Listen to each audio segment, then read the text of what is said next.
एक 50 साल की बूढ़ी महिला जो बार बार थाने की चक्कर लगा रही थी और पुलिस वालों से कह रही थी कि साहब मेरी बेटी और उसके 2 बच्चे पिछले कई महीने से लापता हैं, प्लीज़ आप कैसे भी करके उन्हें ढूंढ दीजिए। लेकिन पुलिस उस महिला की बात को सुनने के लिए तैयार ही नहीं होती है। महिला जब अपनी तमाम कोशिश कर लेती है, पुलिस जब उसकी बात नहीं मानती है, आखिरकार वो महिला मजबूर होकर कोर्ट का दरवाज़ा खटखटाती है और अदालत से जब फटकार लगती है तब जाकर के कहीं ना कहीं पुलिस की आंख खुलती है। पर पुलिस जब इस केस की जांच पड़ताल करती है तो आखिरकार 1.5 सालों बाद एक ऐसी सच्चाई सामने निकल कर आती है जिसे देखने के बाद किसी को भी अपनी आंखों पर यकीन ही नहीं होता है। वाकई में दोस्तों, आज की जो कहानी है ये आपको भी हैरान कर देने वाली है। नमस्कार, आदाब, मैं हसमुद्दीन और आप देख रहे हैं सफ़र क्राइम तक। आज की जो सच्ची घटना मैं आपको सुनाने वाला हूँ, ये घटना है उत्तर प्रदेश की। उत्तर प्रदेश का एक शहर पड़ता है झांसी और इसी झांसी का एक थाना पड़ता है रक्सा। रक्सा थाने के अंतर्गत एक गांव आता है डेली और इसी डेली गांव का रहने वाला माखन कुशवाहा। माखन की पत्नी का नाम है सुखवती, जिसकी उम्र है लगभग 50 साल के आसपास। माखन के टोटल 3 बच्चे हैं, जिसमें एक बेटी और 2 बेटा। बड़ी बेटी का नाम है छाया, जिसकी उम्र है लगभग 28 साल, जो ऑलरेडी शादीशुदा है। छाया के 2 बच्चे भी हैं, लेकिन पिछले 4 महीनों से छाया और उसके दोनों बच्चे अचानक कहीं गायब हो चुके थे। छाया के पति का नाम है चंदन, जो मध्य प्रदेश के सीहोर जिले का रहने वाला है। करीब 4 महीने तक जब सुखवती का अपनी बेटी से बातचीत नहीं होती है, आखिरकार साल 2023 के अप्रैल महीने में एक दिन सुखवती अपने दामाद चंदन के नंबर पर फ़ोन करती है और अपनी बेटी के बारे में पूछताछ करती है। इस पे चंदन अपने सास को जवाब देते हुए कहता है कि दरअसल 19 जनवरी 2023 को ही मैं छाया और अपने दोनों बच्चों को ससुराल के गांव के बाहर छोड़ करके आया था, क्या वो घर पे नहीं पहुंची है। चंदन जब इस तरह की बातें कहता है, सुखवती को लगता है कि शायद उसका दामाद झूठ बोल रहा है। इसीलिए सुखवती अपने दामाद से कहती है कि मुझे सच बता दो कि मेरी बेटी कहाँ पे है। अगर तुमने ला करके उसे गाँव में छोड़ा था तो तुम मेरे घर पर क्यों नहीं आए। इस पे चंदन अपनी सास को जवाब देते हुए कहता है कि दरअसल छाया मेरे पूरे परिवार वालों से पिछले कई महीनों से झगड़े तकरार कर रही थी, इसीलिए गुस्से के मारे मैं उसे गांव के बाहर ही छोड़ करके चला आया था। चंदन जब ये सारी बातें अपनी सास से बताता है, अब सुखवती अपने दामाद को धमकी देते हुए कहती है कि अगर तुमने मेरी बेटी के बारे में सच नहीं बताया तो मैं थाने में जाकर तुम्हारे ऊपर मुकदमा दर्ज करा दूंगी। जब इस तरह की धमकी देती है तो चंदन भी चौड़े होकर अपनी सास को धमकी देते हुए कहता है कि तुम्हें जो कुछ भी करना है कर लो, मैं जो भी बता रहा हूँ उसमें कोई भी झूठ नहीं है। चंदन जब छाया के बारे में कुछ नहीं बता पाता है, इसीलिए सुखवती साल 2023 के अप्रैल महीने में इसी रक्सा थाने में जाती है और सारी बात पुलिस को बताती है। लेकिन पुलिस सुखवती की बात सुनने के लिए तैयार ही नहीं होती है।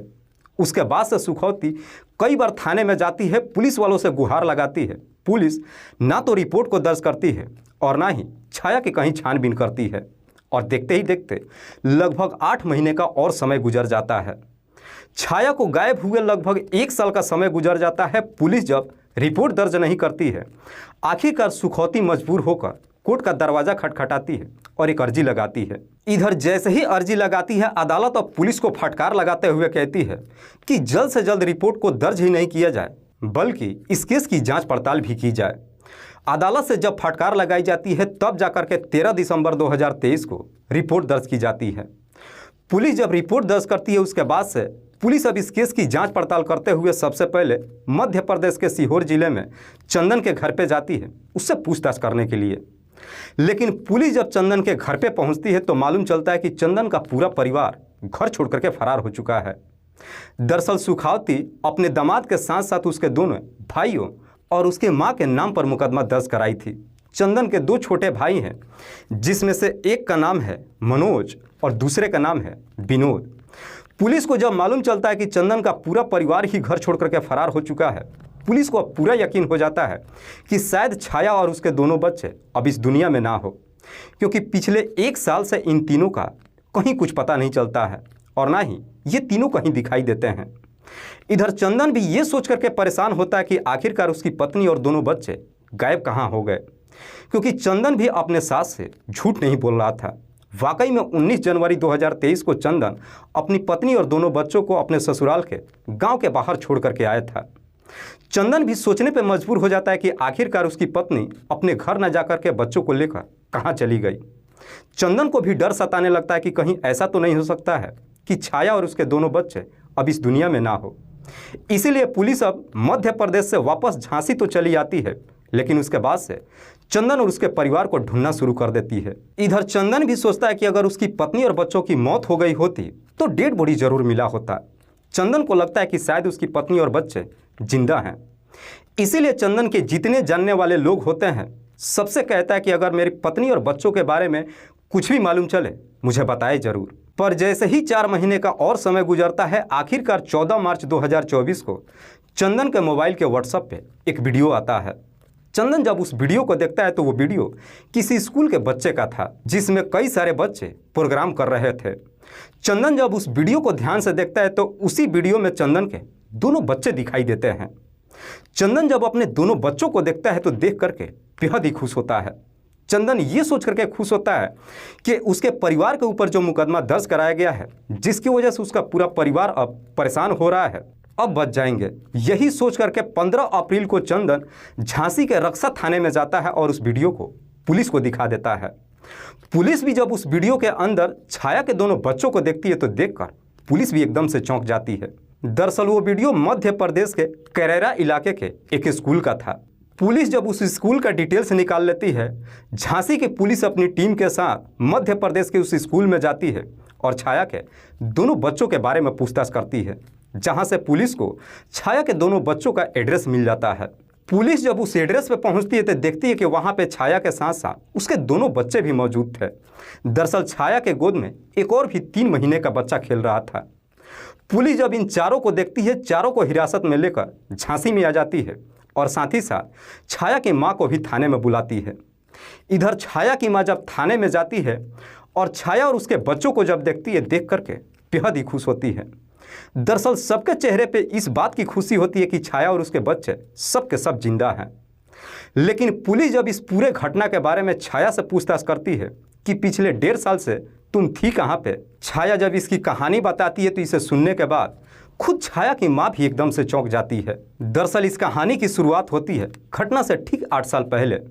छाया जो बेहद ही गरीब परिवार से तो है, लेकिन देखने में बेहद ही खूबसूरत। छाया जब जवानी के दहलीज पे कदम रखती है, माखन अपनी बेटी की शादी कराने के लिए कई जगहों पे रिश्ते की बात करता है, लेकिन बावजूद इसके छाया का रिश्ता कहीं तय नहीं हो पाता है। इसीलिए माखन अपनी बेटी की शादी मध्य प्रदेश के सीहोर जिले का रहने वाला चंदन से कर देता है। चंदन जब छाया से शादी कर अपने घर लेकर के जाता है, खूबसूरत पत्नी पाकर बेहद ही खुश होता है। छाया भी अपने ससुराल वालों से बेहद खुश होती है। समय बेहतर तरीके से गुजरने लगता है। करीब 7 साल का समय गुजरता है और इन 7 सालों में छाया 2 बच्चों की मां भी बन जाती है। इधर मध्य प्रदेश के कैरेरा इलाके का रहने वाला मुकेश साहू, मुकेश जो कि ऑलरेडी शादीशुदा ही नहीं है, बल्कि उसका भी एक 3 महीने का बच्चा है। पर जैसे ही साल 2020 आता है, साल 2020 में कोरोना की बीमारी आती है और इसी बीमारी की वजह से मुकेश की पत्नी की मौत हो जाती है। उसके बाद से मुकेश अपने बच्चे को अपने परिवार वालों के हवाले करके एक नौकरी की तलाश में झांसी शहर में आता है और माखन सिंह के ही घर में एक किराए का कमरा लेकर के ठेले पे सब्जियां बेचने का काम शुरू कर देता है। इसी दौरान छाया जब अपने बच्चों को लेकर मायके में आती है और मुकेश जब पहली बार छाया को देखता है तो छाया की खूबसूरती देख उसे पसंद कर लेता है। हालांकि मुकेश को यह मालूम होता है कि छाया ऑलरेडी शादीशुदा ही नहीं है, बल्कि उसके 2 बच्चे भी हैं, पर बावजूद इसके मुकेश अपने आप को रोक नहीं पाता है। मुकेश जब छाया से बातचीत करता है तो छाया को भी समझने में देर नहीं लगता है कि मुकेश उसे पसंद करने लगा है। इसीलिए छाया जब मुकेश से बातचीत करती है, मुकेश अपनी पूरी कहानी छाया को सुनाता है। जब अपनी पूरी कहानी सुनाता है, सुनने के बाद छाया भी इस प्रकार से इमोशन में आ जाती है कि अब वो भी मुकेश को पसंद कर लेती है और आखिरकार छाया और मुकेश के बीच में प्रेम प्रसंग शुरू हो जाता है। छाया और मुकेश के बीच में जब प्रेम प्रसंग शुरू हो जाता है, उसके बाद से मुकेश छाया को एक मोबाइल खरीद करके दे देता है और छाया जब अपने बच्चों को लेकर ससुराल में आती है, उस मोबाइल को अपने ससुराल वालों से छुपा करके रखती है और छुप करके ही मुकेश से बातचीत भी करती है। यह सिलसिला पिछले कई महीनों से चल रहा था, लेकिन एक रात्रि के वक्त छाया जब मुकेश से बातचीत कर रही थी, बातचीत के दौरान ही उसका पति चंदन सब कुछ सुन लेता है। उस वक्त तो चंदन कुछ भी नहीं बोलता है, लेकिन अगली सुबह इस बारे में अपनी पत्नी से पूछताछ करता है। इधर छाया को जब मालूम चलता है कि सारी सच्चाई उसके पति को मालूम चल चुका है, ये जानकर वो भी एकदम से चौंक जाती है। चंदन अपनी पत्नी को समझाते हुए कहता है कि जो कुछ भी हुआ है उसे भूल जाओ, मैं तुम्हें माफ़ कर देता हूँ। लेकिन तब तक काफ़ी देर हो चुकी थी। दरअसल छाया अपने पति को जवाब देते हुए कहती है कि मैं मुकेश को नहीं भूल सकती हूँ और ना ही उसके बगैर जिंदा रह सकती हूँ। जब इस तरह की जवाब देती है, अब चंदन ये सारी सच्चाई अपने परिवार वालों को भी बताता है। चंदन का पूरा परिवार भी छाया को काफ़ी समझाने की कोशिश करते हैं, लेकिन छाया किसी का बात मानने के लिए तैयार ही नहीं होती है। और फिर इसी बात को लेकर के छाया और उसके पति के बीच में झगड़े तकरार शुरू हो जाता है। चंदन जब अपनी तमाम कोशिश कर लेता है, छाया जब उसकी बात नहीं मानती है, आखिरकार गुस्से में आकर 19 जनवरी 2023 को अपनी पत्नी और दोनों बच्चों को लेकर ससुराल के लिए निकलता है और गांव के बाहर ही तीनों को छोड़कर वापस चला आता है। दरअसल चंदन ना तो इस बारे में अपने ससुराल वालों को ही कुछ बताता है और ना ही गुस्से में अपने ससुराल जाता है। चंदन वहां से तो वापस चला आता है, लेकिन छाया को अब समझ में नहीं आता है कि वो जाए कहाँ, क्योंकि वो अपने ससुराल में मुंह दिखाने लायक नहीं थी और अपने मायके जा नहीं सकती थी। इसीलिए गांव के बाहर से ही छाया मुकेश के नंबर पर फ़ोन करती है और अपने पास बुलाती है। मुकेश जब वहां पे पहुंचता है, छाया उसे कहती है कि मुझे अभी के अभी यहाँ से कहीं दूर लेकर के चलो, हम दोनों शादी कर लेंगे और एक साथ रहेंगे। जब मुकेश के ऊपर दबाव डालने लगती है, मुकेश के सामने भी कोई रास्ता नज़र नहीं आता है। इसीलिए उसी वक्त ही मुकेश छाया को लेकर के मध्य प्रदेश के करेरा इलाके में आ जाता है और फिर दोनों एक किराए का कमरा ले लेते हैं। शादी करके पति पत्नी के जैसे रहने लगते हैं। लेकिन छाया जब मुकेश के साथ रहने लगती है, उसके बाद से अपना पुराना मोबाइल नंबर भी बंद कर देती है। हालांकि छाया जब अपने ससुराल में होती है, हर 15 दिन और महीने में एक बार अपनी माँ से ज़रूर बातचीत करती है। पर जब 4 महीने का समय गुजर जाता है, छाया जब अपनी माँ से बात नहीं करती है, तब उसकी माँ को चिंता सताने लगता है। सुखवती जब अपनी बेटी के नंबर पर फ़ोन करती है, तो छाया का नंबर भी स्विच ऑफ बताने लगता है। इसीलिए साल 2023 के अप्रैल महीने में सुखवती जब अपने दामाद के नंबर पर फ़ोन करती है और चंदन से छाया के बारे में पूछताछ करती है, तो ये सुनकर के चंदन भी एकदम से चौंक जाता है। अपनी सास को जवाब देते हुए कहता है कि मैं 4 महीने पहले ही उसे गांव के बाहर छोड़ करके आया था, क्या वो घर पे नहीं पहुंची है। इधर छाया जब मुकेश से शादी करके रहने लगती है, मुकेश से भी उसका एक बेटा हो जाता है। लेकिन छाया अपने ही इलाके के स्कूल में अपने दोनों बच्चों का दाखिला करा देती है। उसी स्कूल में जब एक फंक्शन होता है, कोई उसका एक वीडियो बना लेता है और उसी वीडियो में छाया के दोनों बच्चे भी नज़र आ जाते हैं और वो वीडियो चंदन तक पहुंच जाता है। वाकई में छाया जब ये पूरी कहानी पुलिस को बताती है, खास करके इसका असलियत जब उसकी माँ सुखवती को जब मालूम चलता है, तो उसे अपने कानों पे यकीन ही नहीं होता है कि उसकी बेटी इस हद तक अपने कदम को आगे बढ़ा चुकी थी। दरअसल सुखवती ये मान के चल रही थी कि उसकी बेटी और दोनों बच्चे अब इस दुनिया में ही नहीं हैं। छाया की पूरी कहानी सुनने के बाद पुलिस मुकेश को भी गिरफ्तार करके लाती है। उसके बाद से पुलिस मुकेश और छाया को जब अदालत में पेश करती है, छाया चीख चीख करके अदालत से कहती है कि मुझे अपने ससुराल नहीं जाना है। दरअसल मैं मुकेश के साथ ही अपना जीवन व्यतीत करना चाहती हूँ। इसलिए अदालत छाया और उसके दोनों बच्चों को नारी निकेतन भेज देती है और मुकेश को जेल भेज देती है। अब देखने वाली बात यह है कि जब ये लोग वहाँ से बाहर निकलते हैं, छाया अपने ससुराल जाती है या फिर मुकेश के साथ ही अपना जीवन व्यतीत करती है। दोस्तों, इस पूरी घटना के बारे में आप क्या सोचते हैं?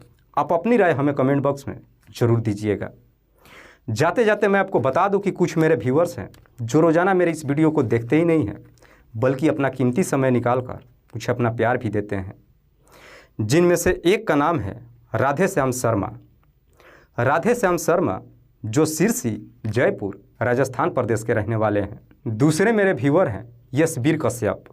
यशबीर कश्यप जो एटा, उत्तर प्रदेश के रहने वाले हैं। तीसरे मेरे व्यूअर हैं मोहम्मद साजिद हुसैन। मोहम्मद साजिद हुसैन जो मूल रूप से मधुबनी, बिहार प्रदेश के रहने वाले हैं, लेकिन सूरत में रहकर के नौकरी करते हैं और वहीं से मेरी इस वीडियो को देखते हैं। चौथे मेरे व्यूअर हैं धर्मेंद्र कुमार। धर्मेंद्र कुमार जो लालगंज, सासाराम, रोहतास, बिहार प्रदेश के रहने वाले हैं। लास्ट मेरे व्यूअर हैं देव कुमार शाह। देव कुमार शाह की पत्नी का नाम है ममता देवी शाह, जो नेपाल के रहने वाले हैं। मैं अब तमाम व्यूअर्स को तहे दिल से शुक्रिया अदा करता हूं। कल फिर मिलते हैं एक और नई सच्ची घटना के साथ। तब तक के लिए जय हिंद, जय भारत।